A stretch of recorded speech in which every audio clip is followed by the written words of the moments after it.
L'un des avantages réside dans le fait que l'Iran n'entre pas dans l'équation économique actuelle. D'ailleurs, il ne veut pas en faire partie.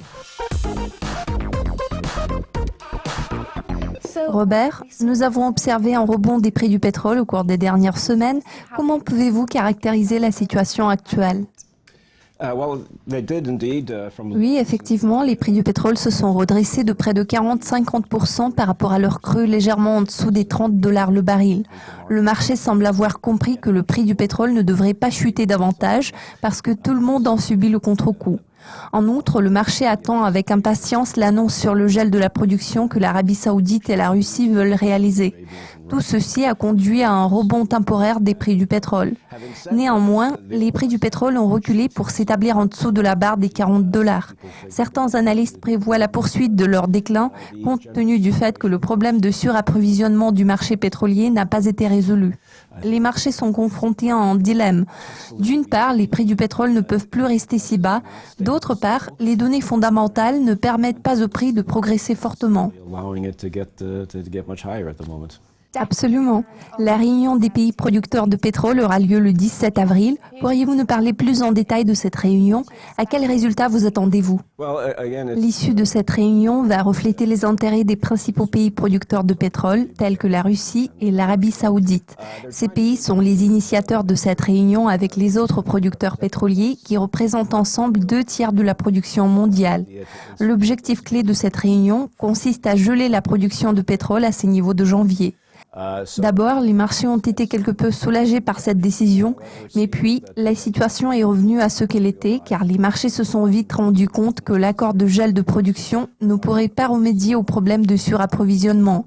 Donc les prix sont susceptibles de rester bas en allant de l'avant. L'un des avantages réside dans le fait que l'Iran n'entre pas dans l'équation économique actuelle. D'ailleurs, il ne veut pas en faire partie car le pays prépare son retour sur les marchés internationaux. Le pays vient tout juste d'effectuer sa première livraison de pétrole sur le marché européen après des années de sanctions.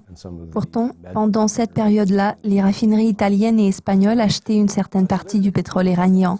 Bien évidemment, l'Iran va chercher à augmenter sa production et le volume de ses exportations pétrolières. Il en découle que la décision de geler la production ne pourra pas aboutir à l'effet désiré.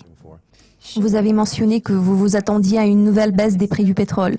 Quelles sont vos prévisions relatives au prix du pétrole en 2016 ? La question que tout le monde se pose en ce moment est de savoir quel est le niveau le plus bas et combien de temps cela va encore durer. Il est clair que les prix doivent rebondir. La consommation mondiale est d'environ 95 millions de barils par jour et le volume de la production s'élève à environ 97 millions de barils. Il est à souligner que la production américaine a légèrement décéléré.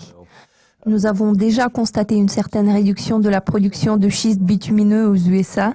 En revanche, dans une perspective à long terme, pour être en mesure de produire 95 millions de barils par jour, il est indispensable que le niveau des prix soit plus élevé, qu'il s'agisse du pétrole de schiste ou du pétrole extra-côtier. Par conséquent, le prix du pétrole devrait être en mesure de couvrir les coûts d'exploitation élevés. En ce sens, il est crucial que le prix augmente. Le prix ne peut pas rester au niveau de $40 parce que tout le monde, à l'exception du Moyen-Orient, commence à perdre de l'argent. Il existe un obstacle évident à l'augmentation du prix du pétrole.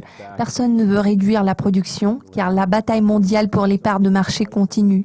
Les producteurs à faible coût ne veulent pas céder leur part du marché aux producteurs à coût élevé. C'est une vraie guerre. L'Arabie Saoudite s'appuie sur 2 arguments. Le premier est que sur le long terme, il faut compter sur l'augmentation de la demande. La Chine va jouer un rôle très important à cet égard, bien que le rythme de la croissance de sa demande ait ralenti.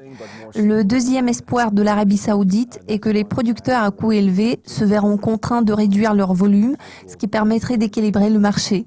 Le prix devrait progresser vers le niveau de 50, 60, voire $70, mais la question est de savoir quand cela se produira.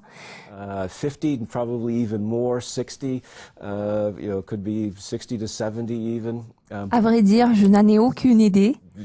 Yeah, I have no idea. Exactly. Quant à la réunion du 17 avril, je crois que son résultat va décevoir les attentes, car le fait de geler la production à son niveau de janvier ne sera pas suffisant pour résoudre le problème d'offres excessives.